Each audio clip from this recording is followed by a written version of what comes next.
So the definition of an asset is something that puts money in your pocket whether you work or not. So I have 7,000 rental properties. Every month I get a paycheck. My house is a liability because the cash is flowing out. It's that statement of cash flow that determines the asset or the liability. Essentially, the way it works is if you can invest in something that produces cash flow that gives you the income that you need, you can cover your monthly expenses. The rich don't work for money, they work for assets because that is the proven path. They've always had their assets work for them. It's very important to understand what type of assets you want and what an asset does. And I think the ultimate asset is like a goose that lays the golden eggs. Some people think it's the egg, and I suppose there's some truth to that too. But when you can find an asset that produces and that is a generator of cash flow, I think you've really found an asset at that point.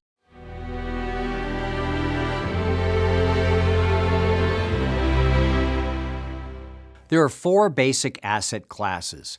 Commodities, which would include oil, gold, silver, oranges, pork bellies.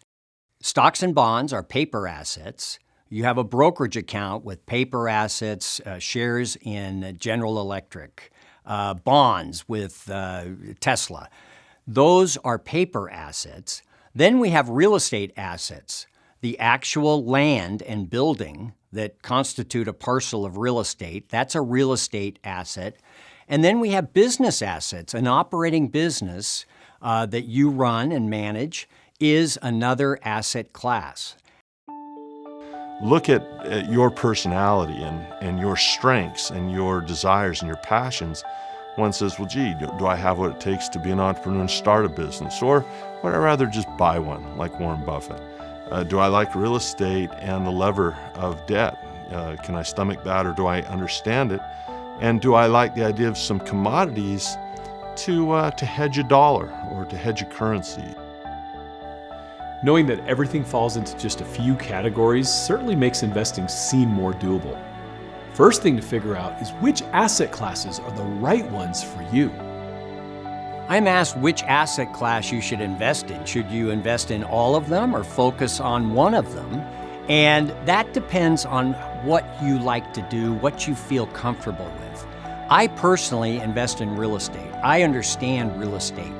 I don't understand the stock market. I don't invest in the stock market. So it's what you're comfortable with and what you're willing to learn about and what you're willing to invest in. You've got to take that first step. Some people never buy an asset. They're afraid to buy a share of stock. They're afraid to buy a piece of real estate because what if I lose money? And that goes back to their mentality of thinking, what if I lose money? Because a lot of people think investing is very risky and very scary. And we say investing is not risky. It's the investor, the uneducated investor, that is risky.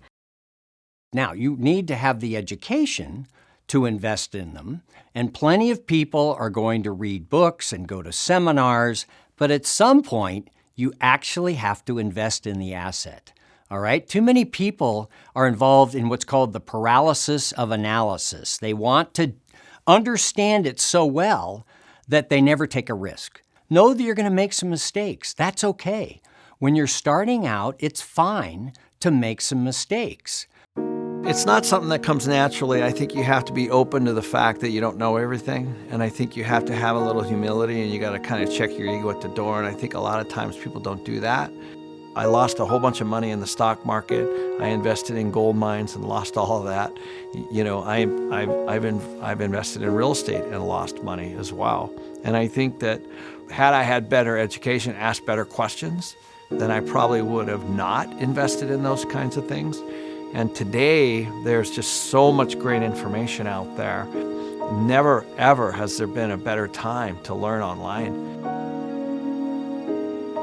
But the average person hangs out with a financial planner or a stockbroker or a real estate agent or an insurance agent, and they learn nothing because they're salespeople. Nothing wrong with salespeople, but they don't value the importation of knowledge into your system. we live in an advice culture where people want to know what to buy. Tell me what to buy, tell me what to buy, tell me what to buy. I get it all the time. Andy, what do you like? You like gold right now? You like Bitcoin? What do you want to buy? But very few people are looking for what lessons should I look to learn right now. It's a different context than advice. The advice culture makes Wall Street rich. Unfortunately, I think people, when they think paper assets, they think, well, that is Wall Street, and it's not. Wall Street's about advice. They're about something called assets under management. Their goal is to manage the money for you. So when a person begins to learn about paper assets, they usually start with stocks. They say, well, I'm going to own a share of a company. If I own a share of Coca-Cola, I'm in business. And I don't need to trust Wall Street to manage that for me. I can get the dividend without fooling around with those guys.